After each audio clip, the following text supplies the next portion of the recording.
The Adventures of the Saint, starring Vincent Price. The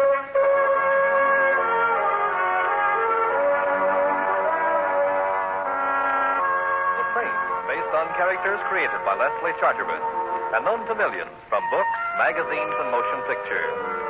The Robin Hood of modern crime now comes to radio, starring Hollywood's brilliant and talented actor Vincent Price as The Saint. Waiter. Yes, monsieur.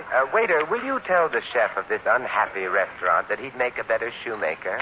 Monsieur, shoemaker? Look at this miserable concoction. It's called a salad. But, monsieur... Don't but me. But, monsieur, I have something to tell you. Yes? Someone is waiting for you at another table. Well, get back to him at once. Warn him against eating anything in this establishment. Tell him his life is in danger. Mr. Templar, there is something strange about the gentleman. I think he has a gun in his pocket. Aha. More severe critic of food than I am. Well, tell the chef he'd better flee for his life. Oh, do you wish to see him? The chef? No, he'll have to look out for himself. Not the chef, monsieur. The little man. He is little, isn't he? Yes, sir, but... Desperate air about it. Well, I'll go see him. How do you do? You wish to see me? Mr. Templar, my name is Potts. How do you do? I need help. I'm the senior partner of Potts & Carter, Jewelers Extraordinary. Extraordinary. Earlier this evening, Mr. Carter was killed. Oh, too bad. Mr. Templar, it wasn't an accident. Oh? He was murdered. Oh, I see. And the police are picking you for Queen of the May. And you want me to prove you didn't murder Carter? Oh, no, Mr. Templar. No? No. I want you to prove I did.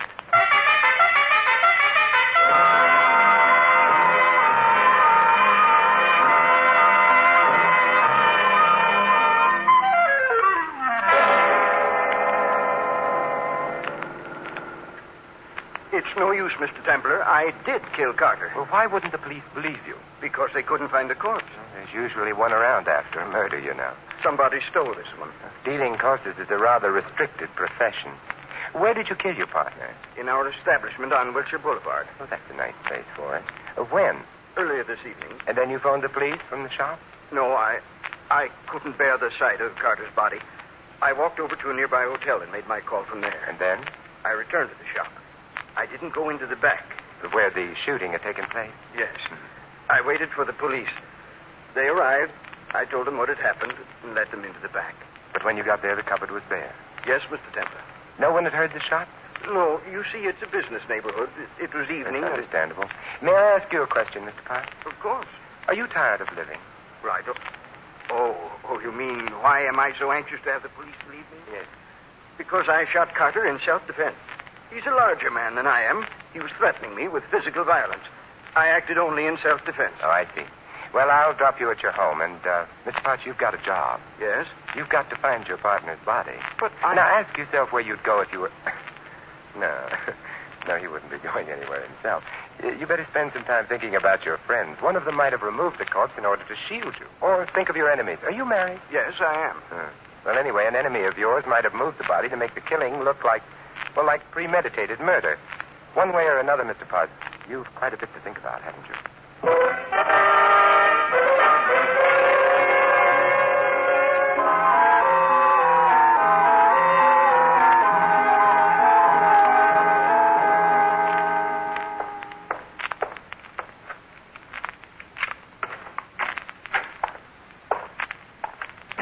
Mr. Templar?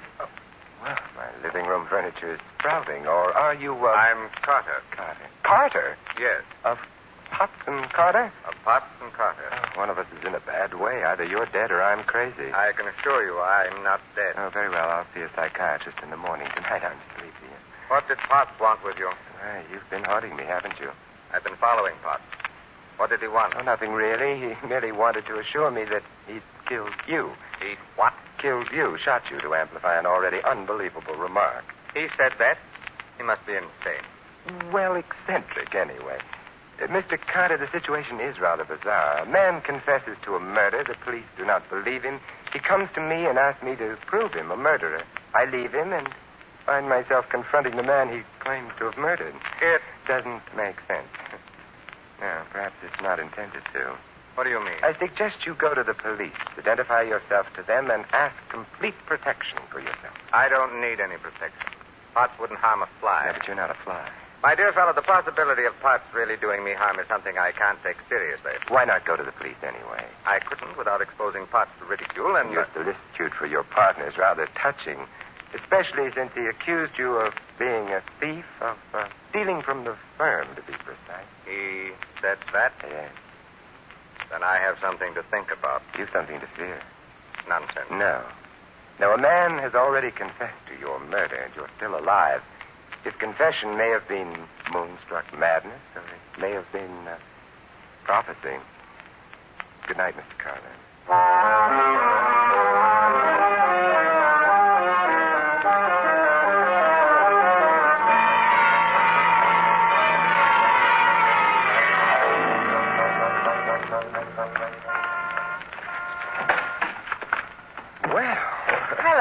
Hello. The cars they put out nowadays have rare and wonderful gadgets attached. Pardon me, but I'm trailing a fellow. Who? A man named Carter. Do you know him? Mm-hmm. Do I know you, or should I? What do you think? Carter's cab is well in sight. Just a moment. I'll take my eyes off the cab for a moment and... yes, I should. What's your name? Claire. I'm Simon. I only bought this car yesterday.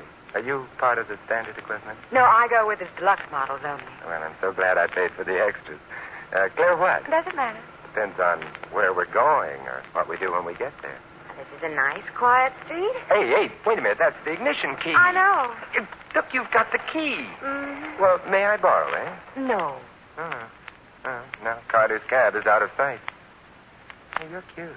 This is as far as we're going. And now, Simon, what are we going to do?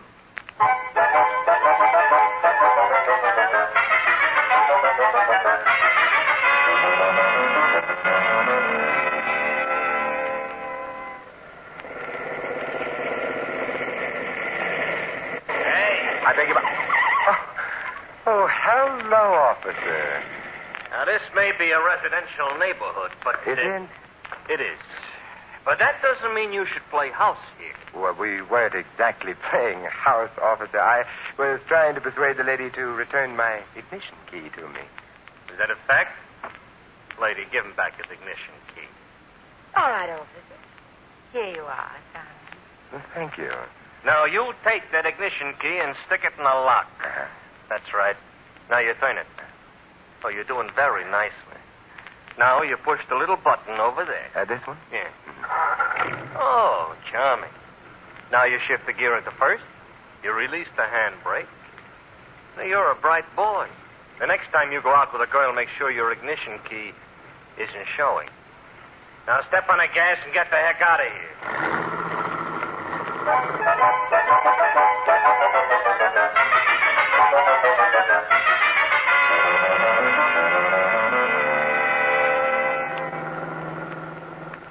Simon, are you angry with me? For delaying me?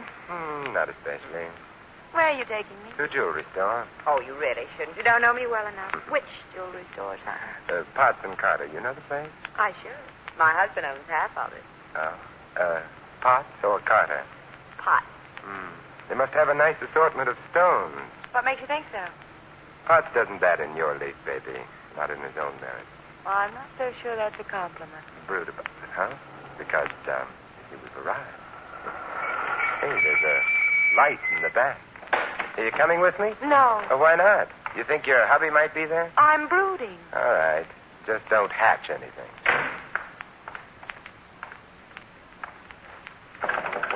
Who's there? Open the door. Okay.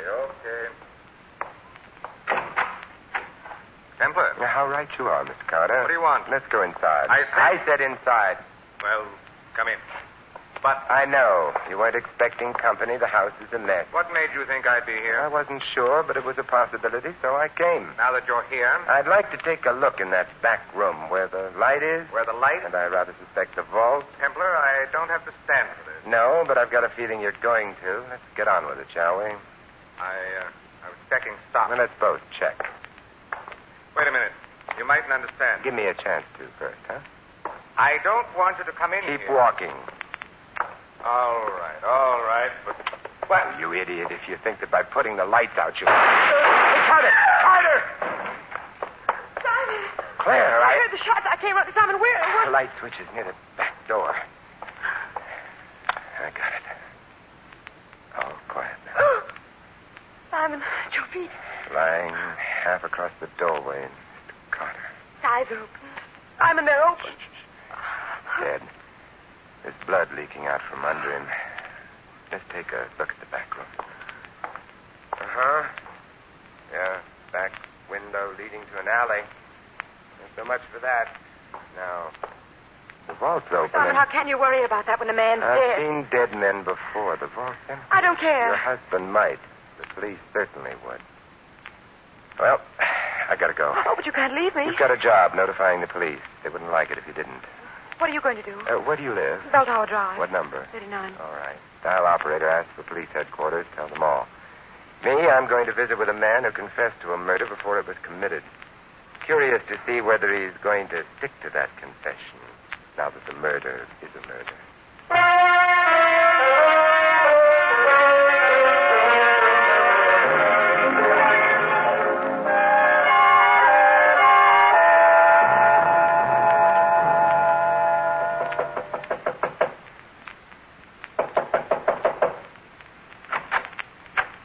Yes? I want to see Mr. Potts. At this hour? Yes, I'm peculiar. I want to see Mr. Potts at this hour. I'm sorry, but... Save your regrets. Good heavens, sir, you pushed me aside. Tonight you win the badge for alertness. Now shut the door. Yes, sir. Where's Potts? I refuse to... You're not the usual butler. You're young, big, and you look as if you've got muscles. Yet you let me push you aside as if you were a doddering old man. Why? My father was a butler before me, sir, and his father before him. We're accustomed to dealing with gentlemen, sir. Must be quite a come-down talking to me. Where's Potts? He's not at home, sir. You sure? Quite, sir. Let's go look for him as though we didn't know he was out. But I assure you, Don't. sir, that he... Show me.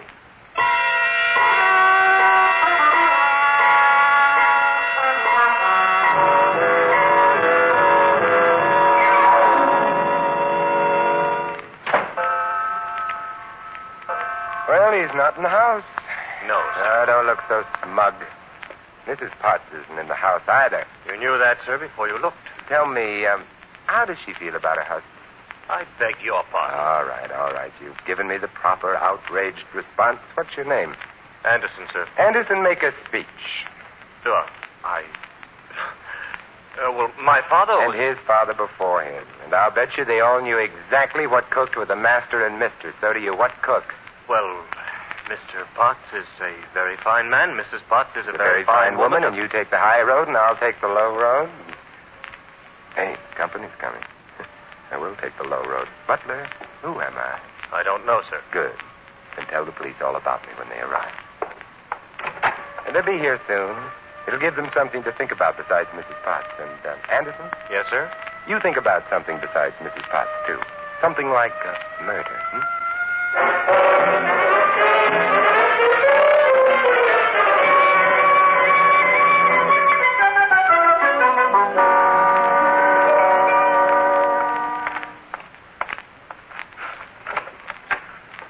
Good afternoon, sir.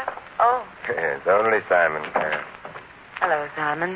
Business as usual here at Potts and Carter, Yes, usual enough, I suppose, with Carter lying in the morgue and my husband. Where? Nobody knows. Police looking for him? Yes. Warrant out for him? No, of course not. Then whom have they in mind for Carter's murder? A burglar. It's obvious what happened last night. Someone was burgling the vault. Carter surprised him. The burglar shot Carter. It's a theory with a great many pleasant aspects. It doesn't explain your husband's confession, though. Well, he was overworked. He was tired. I didn't know what he was saying. Police are afraid that maybe he's lost his mind or something. Yeah, I like that or something better. The theory doesn't explain your husband's accusations against Carter. Accusations of theft. Simon, I don't know anything about all this. Then why your act in the car last night? I was worried about my husband, about Carter. And then I've always wanted to meet you. Oh. Why? Well, it's not the kind of thing I can talk about coldly like this. Well, we must discuss it warmly. Some other time.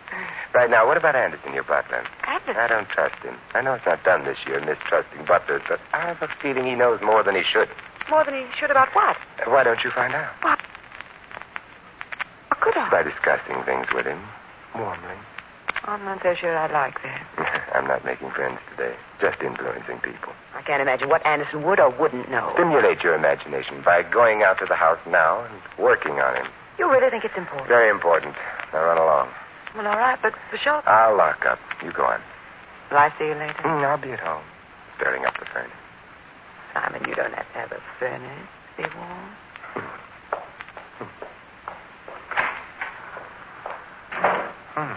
Well, first the back door.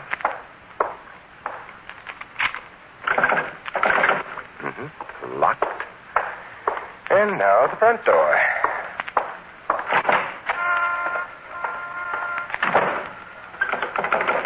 Locked. Now? Hey. Yes? Hey, Sal. Yes? That's your heap over there? Yes, it is. Better take a cab. I like my heat. Now, don't look now, but some low characters let the air out a couple of your tires. Oh. Well, then suppose we go for a ride in your cab. 39 Bell Tower Drive. Okay. Say, did you happen to notice the happy prankster who deflated my tires? Sure, I noticed her. Why not? I'm under 80. Oh, well, why didn't you stop her? Mister, I'm a married man. That means I'm cautious. For all I knew, maybe you're the kind of fella likes a girl to deflate his tires for him. It depends on the circumstances, Cabby. Not so early in the morning. Okay. Next time I'll know you don't like a girl to deflate your tires for you in the morning. You don't think it's fun? No, I think it's murder.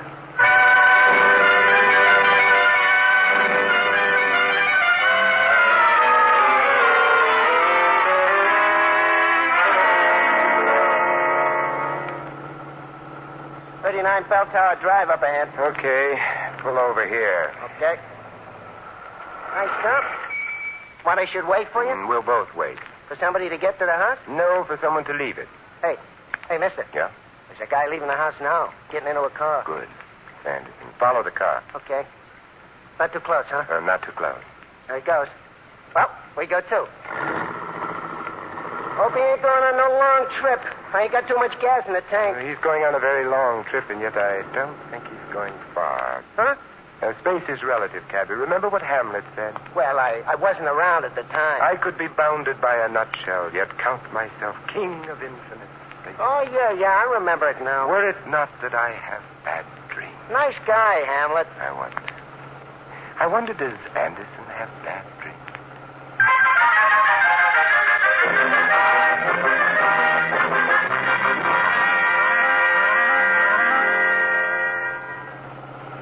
Getting dark. I don't like these hills when it starts getting dark. They're barren. Yeah, and they're steep.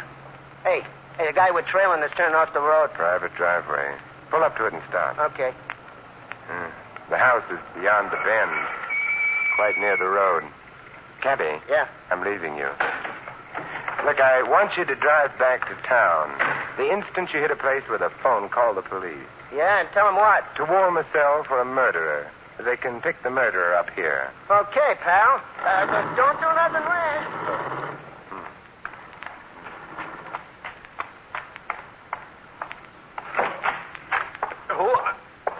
Oh, hello, Anderson. Fancy finding me here, Templar. Mr. Templar, whatever would your grandfather say? What do you want? I'm admiring the country home of the Potts. By the way, where is Mr. Potts? I don't know. Oh, who's that, a sick friend? Stay away from that door. Nonsense. It looks like a charming door. Works, too. Oh. Mr. Potts, tied and gagged. I told you to stay away I from don't it. accept advice graciously, nor do I care for lies. With lantern jaws. But lantern jaws are handy to hit. Now for you, Mr. Potts. We'll get the gag out of your mouth. There. You feel better? Oh, don't rush it. Your hands. Nice stuff. Shh, quiet. Look out behind you. Oh, hello, Claire. Hello. So glad you dropped in. You are? Yes. Remember I warned you about your butler? It was he who brought your husband here, tied him up, etc. That's interesting. You should ask me why I suspected him. Oh, all right, I'll tell you. When I visited your house and met Anderson for the first time, we had a little chat, in the course of which he remarked that I knew you weren't in the house before I searched it. That was odd, you know. Why? Because how did he know I'd seen you outside the house unless... Unless what? Let me help you to your feet, Mr. Potts. I can't move. Standing up will help restore the circulation. Unless what, Mr. Templar? Tut, so formal, Mr. Templar. Unless, Claire, you told him. Oh, why should I have told him that? Obviously, because you and he were in on this little plot together. Plot? To kill Carter and frame your husband for the murder. Thus you would inherit the business. And the butler. You're charming, Simon, but fantastically wrong. You're implying Anderson killed Carter. No. He'll go to the gas chamber as accessory. To whom? To you. Silly. Carter was shot from the back room. I was out front with you. You were at the front door, that's true. Carter was shot as he was going into the back room. His back, therefore, was to us. And yet, if you remember, he was shot in the back. Afterwards, we remarked how he lay face upward with the blood coming out from underneath him. You aren't a fool, are you? Oh, dear. I was wondering how long it would be before you produced the pistol. Mr. Potts, can you stand alone? I can't. I'm falling. Oh, then fall in your wife's direction. Well, Mrs. Potts, your gun, if you please. Thank you. Well, that's a good deal better. The police will be here shortly, and that will be that. Oh, relax, Mr. Potts. You've fallen to rise again, but your wife, I'm afraid, has deflated her last tire.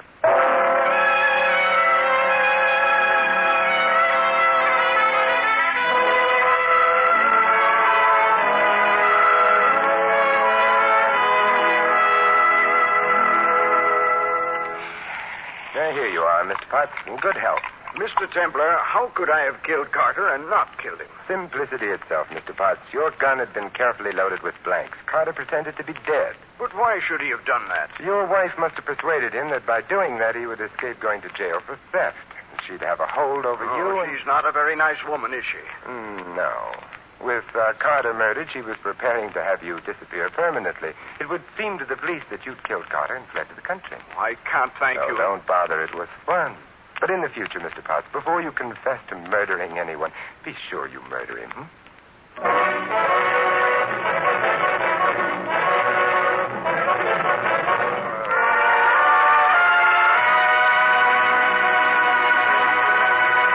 This is Vincent Price inviting you to join us again next week at the same time for another exciting adventure of the Saint.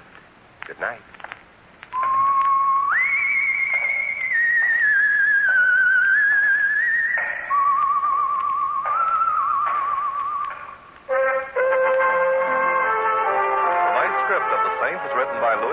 Our cast included Betty Lou Gerson, Stanley Farrar, Ted Osborne, Larry Dobkin, and Tom Brown. The music was composed and conducted by Harry Zimmerman. The Saint, based on characters created by Leslie Charteris, is a James L. Safier production and is directed by Thomas A. McAvity. Vincent Price is soon to be seen in Robert Lippard's production of The Baron of Arizona. All you Saint fans will be glad to know that the Saint comic books are on sale at all newsstands. Your announcer, Merrill Ross. This is the Mutual Broadcasting System.